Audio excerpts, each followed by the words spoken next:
Good morning students. आपका BA part third year में last class में आपका टॉपिक शीत युद्ध चल रहा था, जिसमें हमने पिछले कक्षाओं में शीत युद्ध के कारण और परिणाम पढ़े थे कि किस प्रकार अंतर्राष्ट्रीय राजनीति में शीत युद्ध जो है दो महाशक्तियों के बीच, अमेरिका और सोवियत संघ के बीच, एक ऐसा युद्ध था जो वैचारिक युद्ध, स्नायु युद्ध और एक दूसरे के विरुद्ध प्रचारात्मक युद्ध था, जिसके हमने परिणाम भी पढ़े पिछली कक्षा में कि अंतर्राष्ट्रीय राजनीति पे शीत युद्ध के क्या परिणाम रहे। तो ये आपका 20 नंबर का प्रश्न आता है कि शीत युद्ध से आप क्या समझते हैं, शीत युद्ध के प्रमुख कारण और उनके परिणामों की आप व्याख्या कीजिए। तो ये आपके महत्वपूर्ण प्रश्न है और परीक्षाओं में हमेशा जो है ये आता है। तो आपका शीत युद्ध के बाद में आपका अगला टॉपिक है संयुक्त राष्ट्र संगठन। तो देखिए, यूएनओ एक बहुत ही बड़ा टॉपिक है जिसको हम अपनी परीक्षा की दृष्टि से जितना आता है उसके हिसाब से हम इसके महत्वपूर्ण जो भी इसके अंग हैं उनके बारे में चर्चा करेंगे।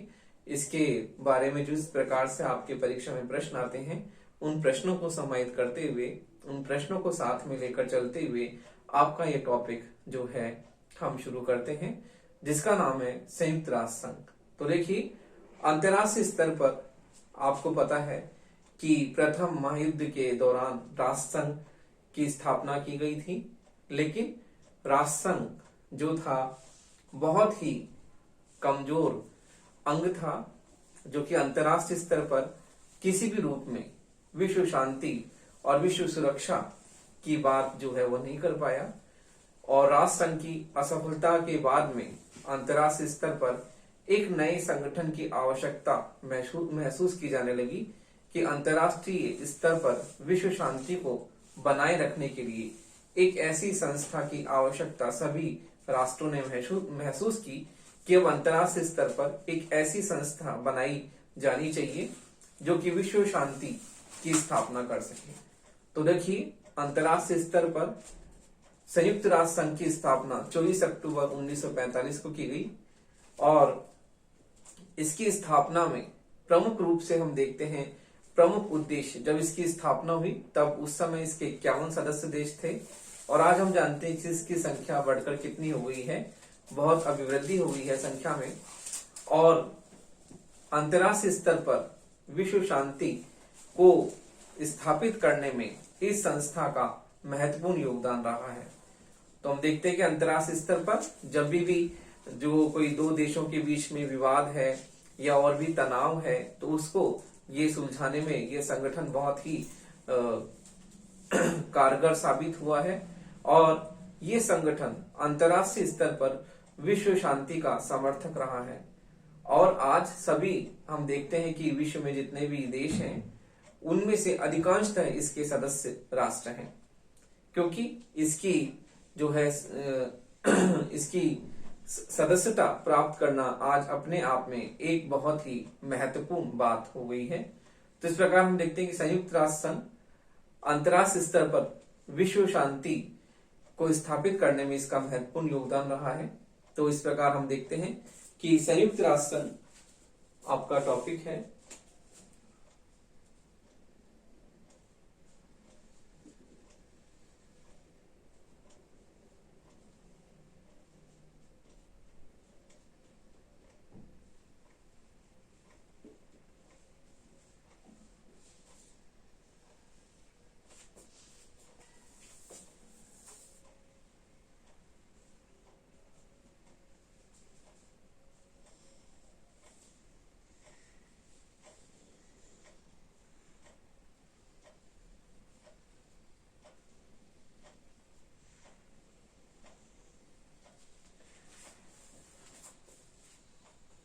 तो देखिए, अमेरिका के सैन फ्रांसिस्को नगर में 1 जनवरी 1942 को 6 मित्र राष्ट्रों का प्रतिनिधियों का एक सम्मेलन हुआ जिसमें इसका खाका तैयार हुआ। तो हम देखते हैं कि सैन फ्रांसिस्को सम्मेलन में इस संगठन को निर्मित करने का जो है ढांचा तैयार किया गया और हम देखते हैं कि 24 अक्टूबर 1945 को अधिकार पत्र के रूप में जो है इसकी घोषणा की गई। तो देखिए 24 अक्टूबर 1900 आधिकारिक रूप में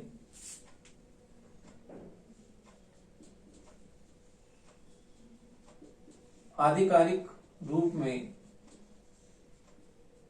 24 अक्टूबर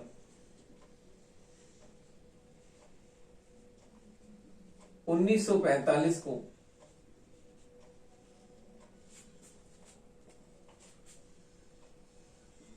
अंतर्राष्ट्रीय स्तर पर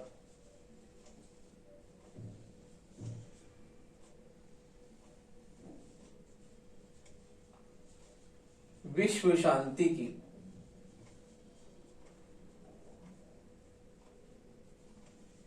स्थापना हेतु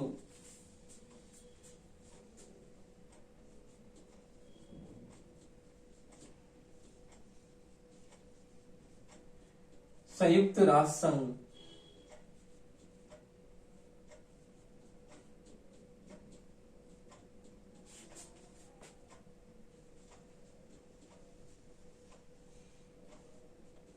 स्थापना की गई।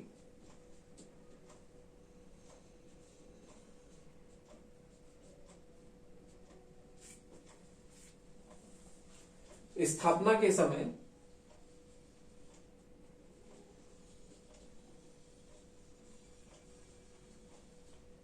इसकी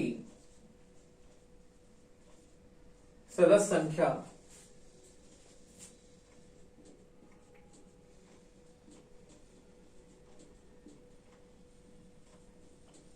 51 थी। संख्या 51 थी।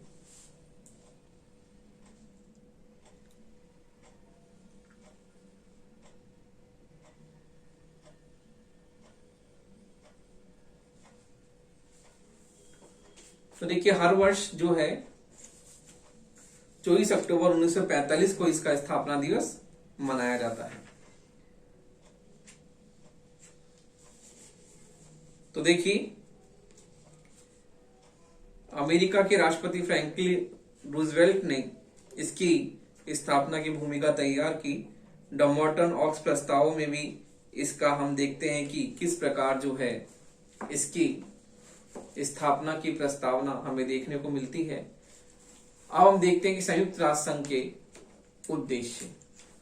तो देखिए संयुक्त राष्ट्र संघ के उद्देश्य इस प्रकार हैं।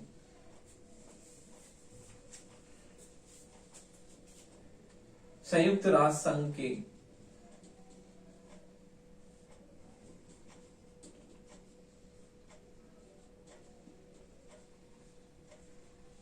उद्देश्य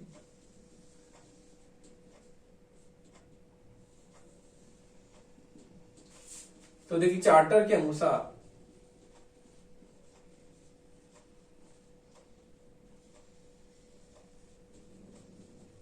इसके उद्देश्य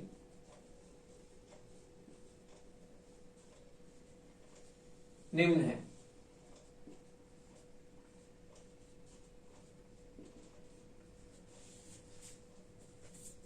देखिए चार्टर के अनुसार इसके उद्देश्य इस प्रकार है।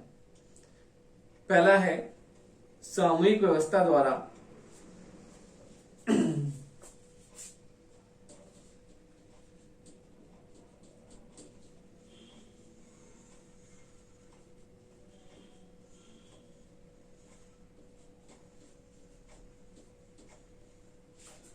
अंतर्राष्ट्रीय शांति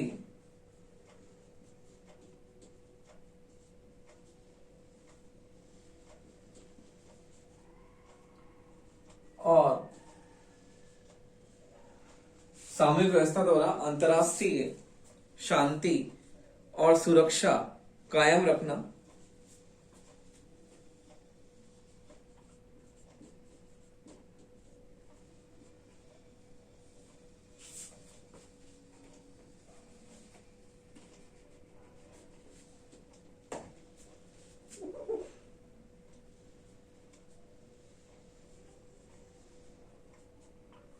एवं आक्रामक प्रवृत्तियों को नियंत्रण में रखना।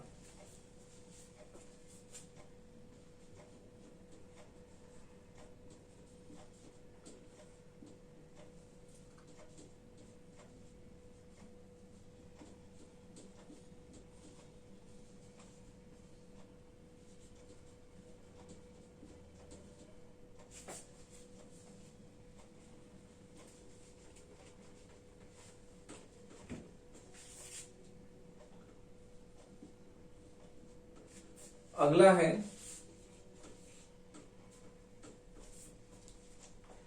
अंतर्राष्ट्रीय विवादों का शांतिपूर्ण समाधान करना।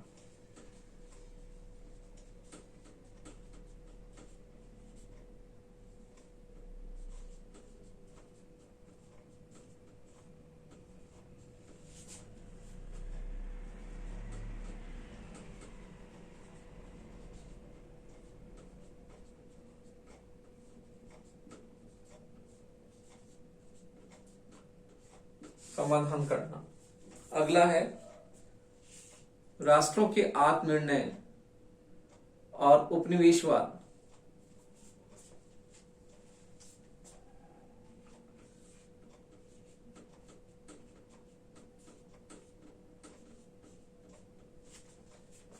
आत्मनिर्णय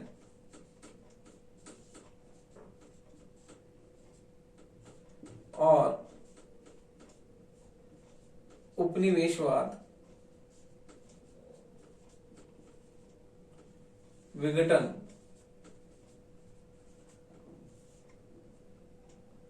उपनिवेशवाद विघटन की प्रक्रिया को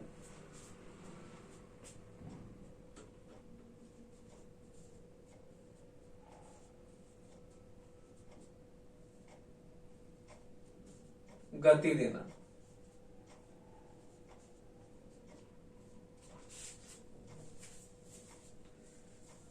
अगला है सामाजिक आर्थिक सांस्कृतिक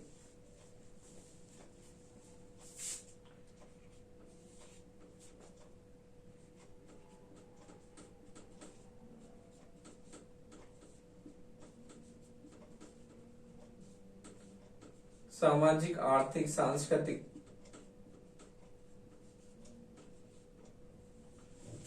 आर्थिक सांस्कृतिक एवं मानवीय क्षेत्रों में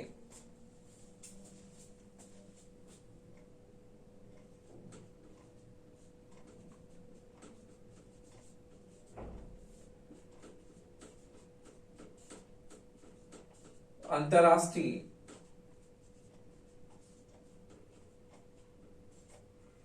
सहयोग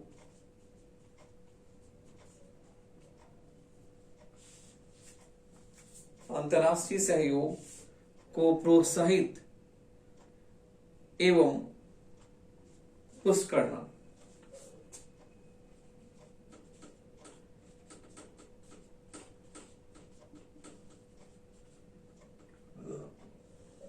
प्रोत्साहित एवं पुष्ट करना।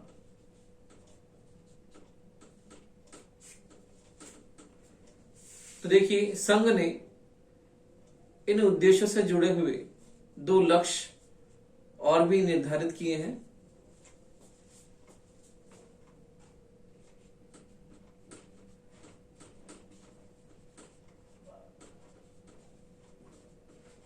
इन उद्देश्यों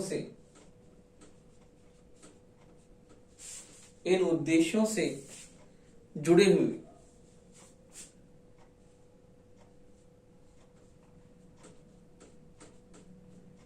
2 और लक्ष्य भी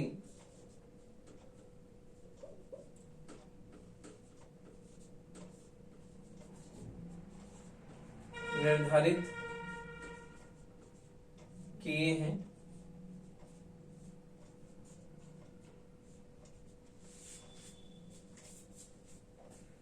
दो और लक्ष्य भी निर्धारित किए हैं। निशस्त्रीकरण और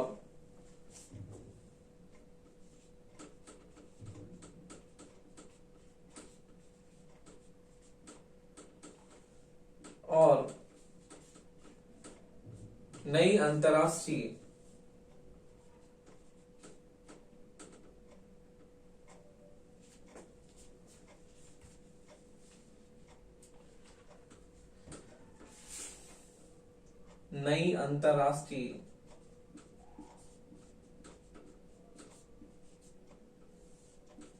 आर्थिक व्यवस्था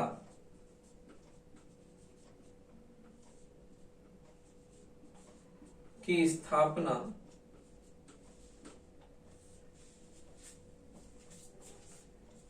आर्थिक व्यवस्था की स्थापना।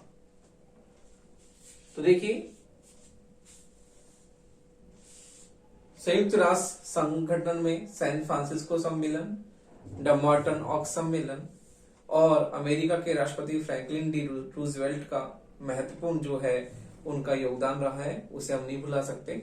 और यूएनओ में जो है उन्हीं के प्रयासों से ही यूएनओ की स्थापना 24 अक्टूबर 1945 को की गई। तो हम देखते हैं कि 24 अक्टूबर 1945 को इस संगठन की स्थापना हुई। तो चार्टर में इसके उद्देश्य रखे गए। पहला है सामूहिक व्यवस्था और अंतर्राष्ट्रीय शांति और सुरक्षा कायम रखना एवं आक्रामक प्रवृत्तियों को नियंत्रण में रखना। तो इसमें सामूहिक व्यवस्था की गई है। अंतर्राष्ट्रीय शांति और सुरक्षा कायम रखने के लिए यदि कहीं पर ऐसा कोई युद्ध या ऐसा कोई संकट होता है तो कुछ देशों की सेनाएं मिलकर सामूहिक रूप से जो है उस युद्ध को, उस आक्रमण को नियंत्रण में करने की शक्ति जो है प्रदान की गई है चार्टर में। तो इस प्रकार से सामूहिक रूप से जो है अंतर्राष्ट्रीय स्तर पर शांति और सुरक्षा कायम की जा सकती है और इस प्रकार आक्रामक प्रवृत्तियों को नियंत्रण में रखा जा सकता है। दूसरा है अंतर्राष्ट्रीय विवादों का शांतिपूर्ण समाधान करना।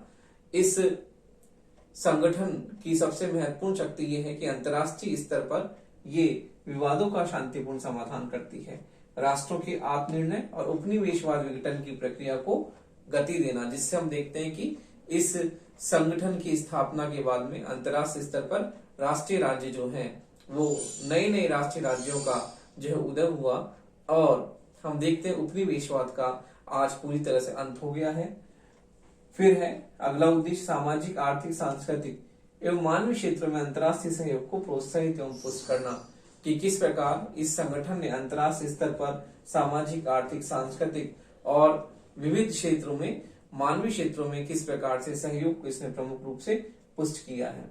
और इन दो उद्देश्यों के अलावा इसके दो और लक्ष्य भी हैं, निशस्त्रीकरण और नई अंतर्राष्ट्रीय आर्थिक व्यवस्था की स्थापना करना, ये भी इसके महत्वपूर्ण उद्देश्य हैं। तो देखिए, संयुक्त राष्ट्र संघ के ये प्रमुख उद्देश्य हैं जिन पर यह संगठन पूरी तरह से जो है कार्य करता है। अब हम देखते हैं कि संयुक्त राष्ट्र संघ के सिद्धांत क्या है। तो देखिए, संयुक्त राष्ट्र संघ के सिद्धांत के बारे में हम चर्चा करते हैं।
तो देखिए, संयुक्त राष्ट्र संघ के सिद्धांत।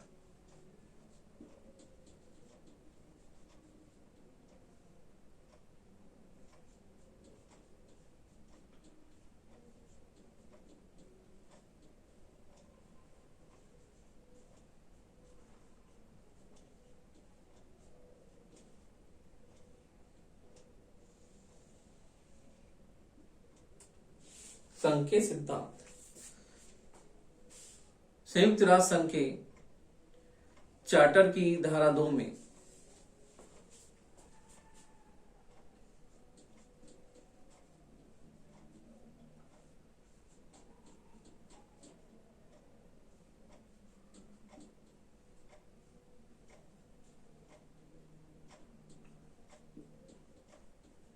चार्टर की धारा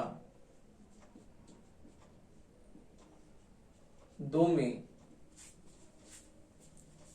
इसके निम्नलिखित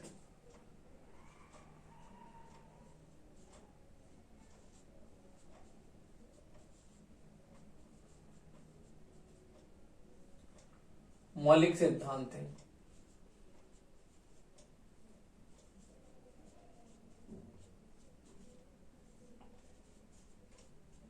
निम्नलिखित मौलिक सिद्धांत हैं।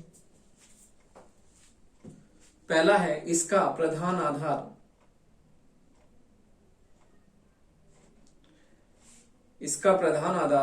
छोटे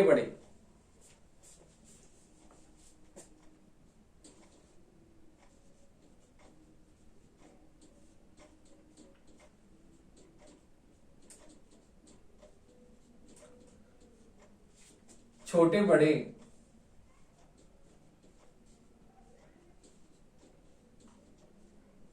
सभी देशों की समानता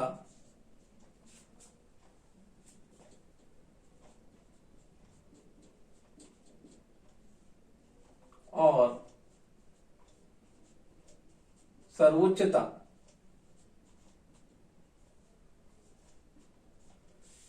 सभी देशों की समानता और सर्वोच्च सत्ता का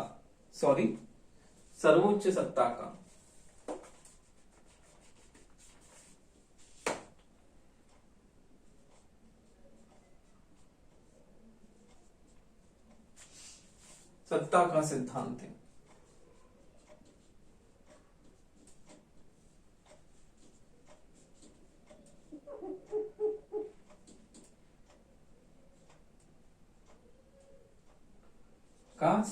है। अगला है सब सदस्यों से यह आशा रखी जाती है कि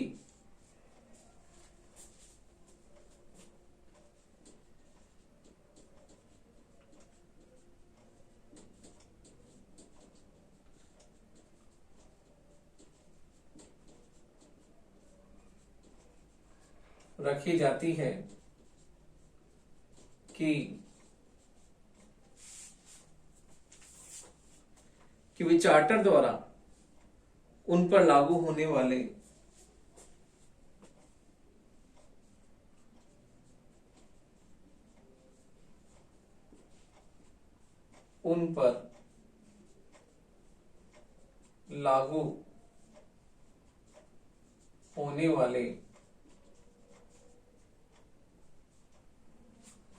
सभी दायित्वों का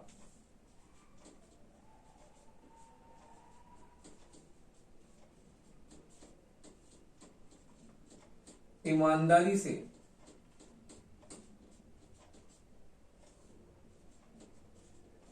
पालन करेंगे।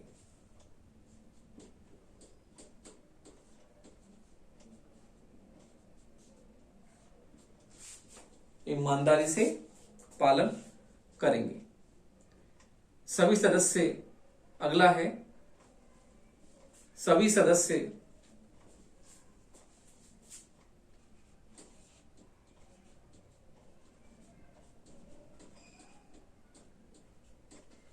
अंतर्राष्ट्रीय